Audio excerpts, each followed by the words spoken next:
McFarland YouTube channel. Oh no, dude!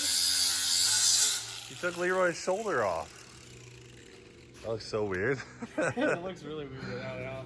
Yeah, we were talking about how like, they're just kind of a weird addition to the car, but it needs them. Definitely needs it. There they are, dude. What a legendary piece of equipment right there. So guys, one of the things that we wanted to do was, for the OGs, I mean, only the OGs will remember the fact that the turbos actually hit these bars, because those bars went on before the turbos and the headers got built, really. So we've always had this notch in this bar, and the turbo just kind of banged up against it the whole time. Well, what we're going to do now is those bars are going to be a little bit further out, and then when they come over here, they're basically going to make a hard turn and go right down instead of having that kind of like loop look to them. And then that'll buy us some room over here, because the turbos are bigger. We're going to put the wastegates lower, everything like that. That'll give us some more room in this area on each side of the engine and fit these big old Turbskies. What do you think, guys? Yeah, see a little better.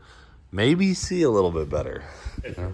If we're lucky. But we're not worrying about that too much. We're worrying more about the turbos and how they're going to end up on this sucker. So Ty just went ahead and cut those babies off, and went and got some new chromoly. Gonna Band them up. put them in later, or what? Are you gonna put the turbos on first? So that's kind of where we were debating, like, do we do the turbos or the tubes first? But I was thinking do the turbos first, and then we can run the tubes to where they kind of run under the turbo a little bit, and then maybe we can get some mount off of that to hold up to it a little bit. I like it. So they're not bouncing. Yeah, this one had, look at that. That's just cracks forming, and that's one that Ty just recently repaired. So look at, I mean, just cracking on the outside of the welds. It's straight cracking right across the weld. Look at that one, too. That one's huge. We're lucky a turbo never fell off, even though that would have been kind of awesome. We were thinking, you know what? We're just going to put these in some of your guys' merch orders. Since you guys order so many t-shirts from us, we figured we'd just throw these in some random merch orders. Got a few smaller pieces. Probably maybe 5-6 of them out there. Yeah, dude, we'll hook the people up.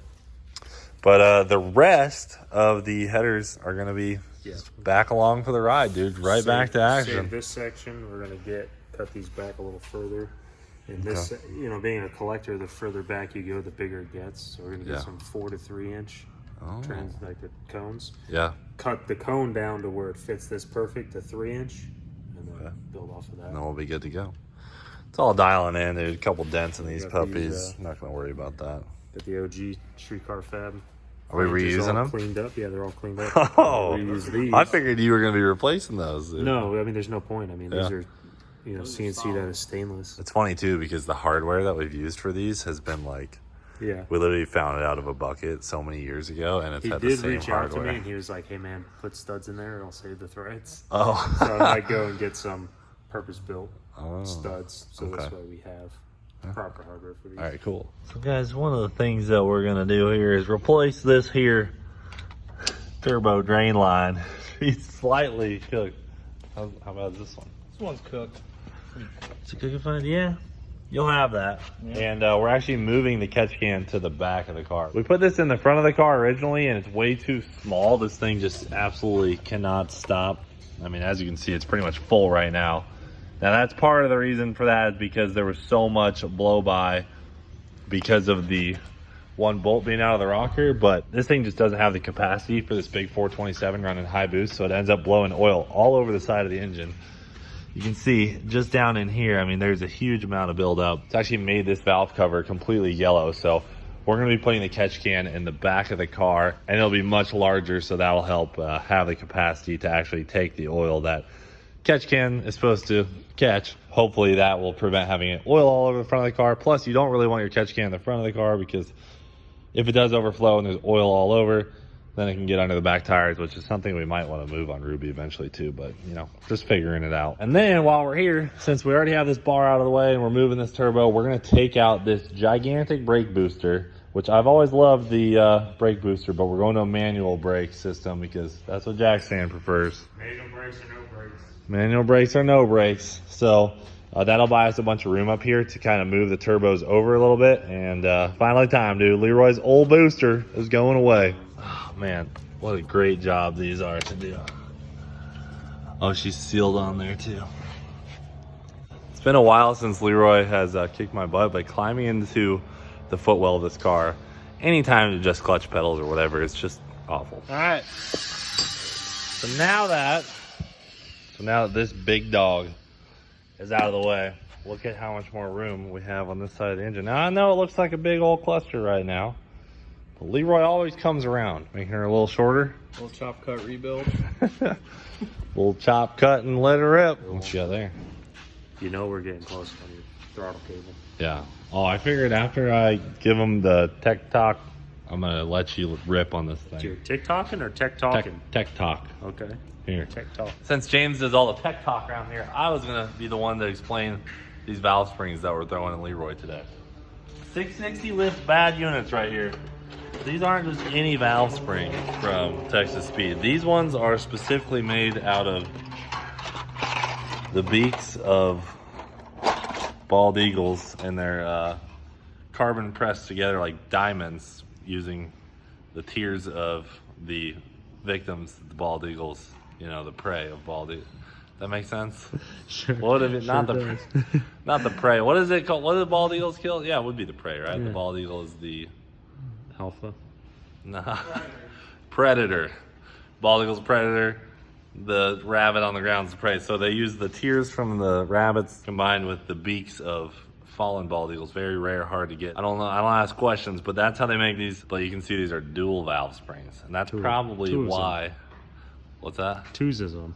Yeah, two of them. That's probably the only reason why Leroy is still running. If these were just your standard valve spring, we probably would have already had a failure. But like we said, 2 years, no failures, and this is a wear item, and we've just never changed them. Only changed the oil. But here we are. And we got some new seals. Valve seals, so, which I've never done valve seals, so I kind of want to be along for that ride. So let's see what you got going on, Toast, over here. All right. A lot of progress. Ooh, hoo, hoo. Dude, we are right there. I'll be in here. Oh, this is gonna work perfect. Look at that, dude. Right out of the box, it works.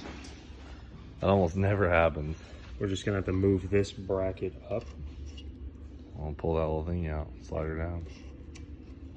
We're gonna have to move this bracket up just a little bit and angle it different. Oh yeah, to it's got the work holes. with this hat. That'll Pretty be there. sick. And then So we'll have throttle. We'll have EGTs. We'll have fuel now. yeah, working on Ooh. the fuel lines. Coolant system's done. Yeah, see that? I saw you were actually putting coolant I in it. put some coolant additive. Went to go get distilled water. Not leaking? We're in a 5-minute range. Oh, it's leaking, dude. Oh, I spilled a little bit, pouring it in. I didn't have the funnel on. I'm just kidding. But thought you no one said. in a 5-mile radius had distilled water, so tomorrow's a new day for that. Okay. But as you can see, we got new sensors everywhere. That's all wired up all nice and fancy. Yeah, that's for Finally real, got this man. fitting configuration done so he can make the end for this Yep. fuel pressure side. So Matt, our wiring guy, who we're referring to there, he is about 90% of the way done with the wiring. He's 95%. There's got like 1 or 2 ends to tidy up, a couple grounds to hook up. Yeah. We just got in today our kill switch for a mag drive. Yep. He's Gotta got have that that. to wire up and like 2 ends on the battery to finish, and he's done. If you guys don't have a kill switch for your mag drive, essentially, you could cut the power to Toast, but if he's running and that puppy's turning, it's going to keep making power and keep the car running. Keep running. So you have to have a kill switch. That's that thing that's up above me in Warbird. I kick that off. That kills the car. So we got to have that, and then just basic wiring has to be finished up. You can see in here, the Dominator is on the ground. Yeah, it's all wired up. Yeah, I mean, that's everything's close. good to go. He just is waiting until he finishes the battery leads to make the last few plugins, and then that hides up underneath the dash. Yeah. Coolant system's done. Oil system's done. Fuel system's 3 lines away. Okay. The pump's wired in the back to feed our surge tank up here. I got 2 lines to make left on the fuel system, and it's done. Only thing left then would be the lean out valve. Yep. The And little. then I got the line to do from front to back from the electric pump to the surge tank, Yep. and it ready to start testing circuits. So the question is, Jackson, will Toast make it to Cleetus and Cars Indy? Yeah, I mean it's We going have to be 3 running- weeks. Yeah, we have 2.5 weeks if Yeah. you count out the time that we'll be gone in Vegas for LS Fest. Oh yeah, true. So parts providing. It's gonna be close. That's the only holdup we have. We have the manpower, we have the will. We have the time. Yeah. We just need a few last little ends. So the only legitimate thing that I think could hold us up is going to be the fact that Aerodyne Composites hat could significantly change the tune-up on this thing. The airflow is totally different. The idle's totally different. Had we left the other hat on, the tune would have probably been pretty close because Warbird got over here and the tune was almost dead on. So the fact that we that's a major change for a blower car if you didn't already know. As far as we've been told, we don't really know because we don't have a ton of blower experience. It's all new to us besides but starting it. It's like, the idle is one thing, but there's this thing called the drip down and just all these little things that we don't know about. Mechanical injection, like it might just look like it's fittings, but everywhere you see a fitting, it's actually a tuning valve of some sort. Some way, shape, or form. Bleed backs, high flow pressure valving. This is actually a valve with throttle. Yep. Almost like the way a TPS works, this valve works that way. See this little guy right here? Yeah, this is an actual valve that opens with throttle to give fuel to pre-blower, post-blower. Where each nozzle is another valve. Every return line has a valve in it, so it's like one of those things. Yeah, they all not to mention the close. air. Yeah, air. And then we're going to Indy, which is going to be colder. Yeah, so it's freaking nuts. But we are happy to announce that Warbird is in good health after an oil change and everything. So we think we're 100% there. So we'll have Warbird in Indy for sure. The goal is to bring Toast and run it against Warbird, have a little 1v1 battle.